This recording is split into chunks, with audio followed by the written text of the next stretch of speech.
I am continuing in my reading. What I'm doing in this series is to read through the entire standard works of the Church of Jesus Christ of Latter-day Saints. This consists of the Bible, the Book of Mormon, the Doctrine and Covenants, and the Pearl of Great Price. I am continuing reading in a chronological order, according to event, not according to publication or volume, so I'm skipping around a bit as I move along. We continue now in Alma. We are in the middle of our war chapters, so we're skipping around a bit. I'm going back to the story of Moroni, Lehi, and Tehancum.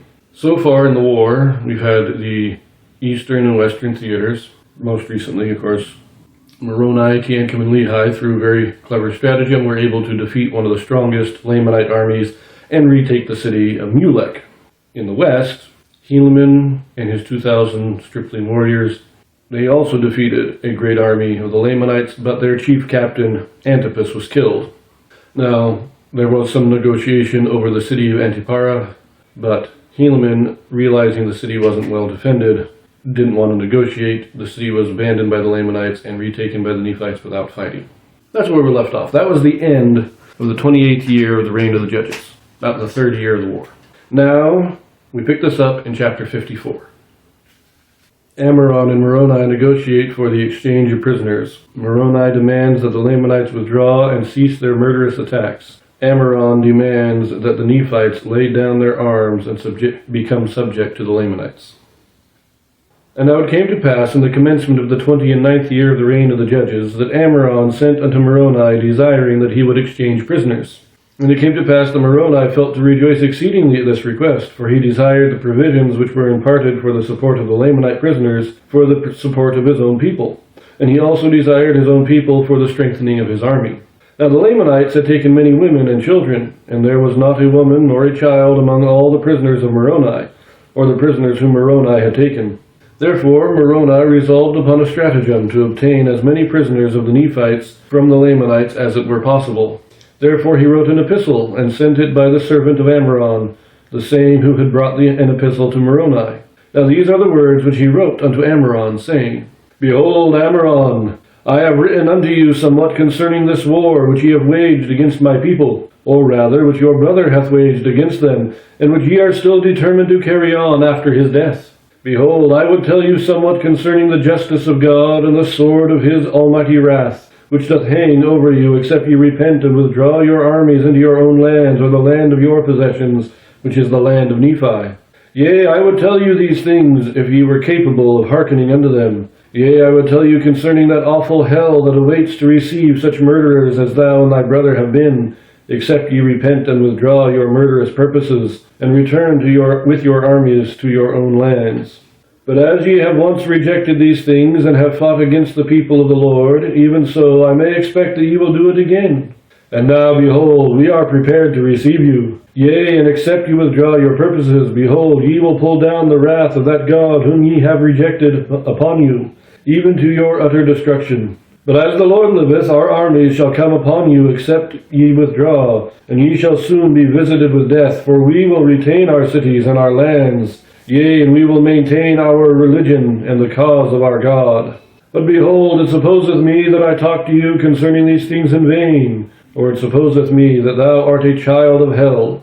Therefore I will close my epistle by telling you that I will not exchange prisoners, save it be on conditions that ye will deliver up a man and his wife and his children for one prisoner. If this be the case, that ye will do it, I will exchange. And behold, if ye do not this, I will come against you with my armies, yea, even I will arm my women and my children, and I will come against you, and I will follow you even into your own land, which is the land of our first inheritance. Yea, and it shall be blood for blood, yea, life for life, and I will give you battle even until you are destroyed from off the face of the earth. Behold, I am in my anger, and also my people. Ye have sought to murder us, and we have only sought to defend ourselves.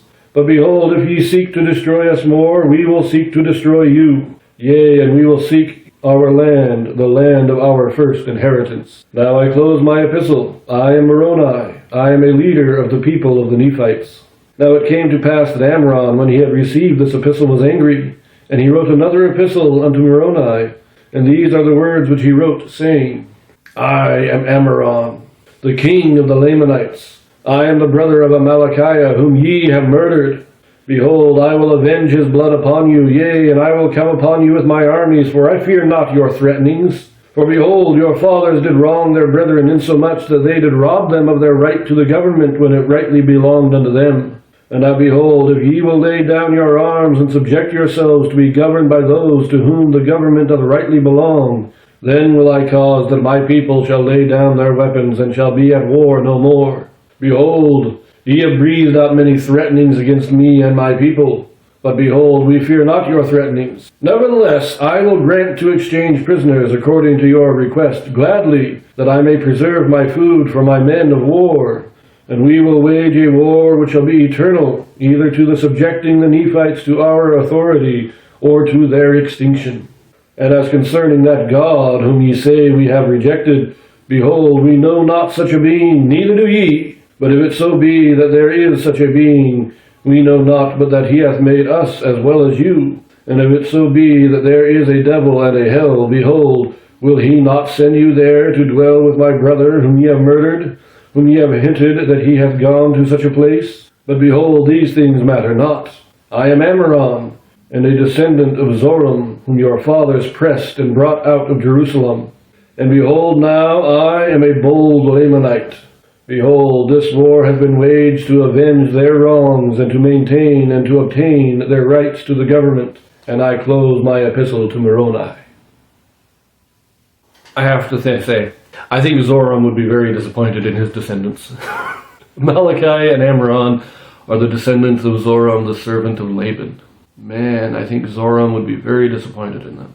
These two epistles are very good. They make us a good contrast between Moroni and Ammoron, and even Malachi. Ammoron's just kind of an extension of Amalekite.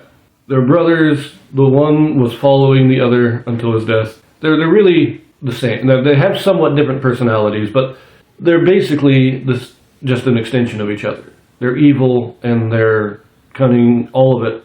But we get Moroni. I love Moroni. I would tell you about all these things, but you just ignore me, so there's no point. Here's the deal. This is how we'll exchange prisoners. But if you don't get out of here, we're going to come down. We're going to destroy you. I like Moroni's threats here. Now, he never actually carries them out, but it's a good threat. But Ammoron is unaffected by it, because Ammoron doesn't care. He doesn't care about the Lamanites dying. He doesn't care about anybody dying. He wants his power. That's all he cares about. I do like these epistles. So we'll leave that here, and I believe we'll be turning to chapter 57 next. So back to Helaman, and I'll see you there.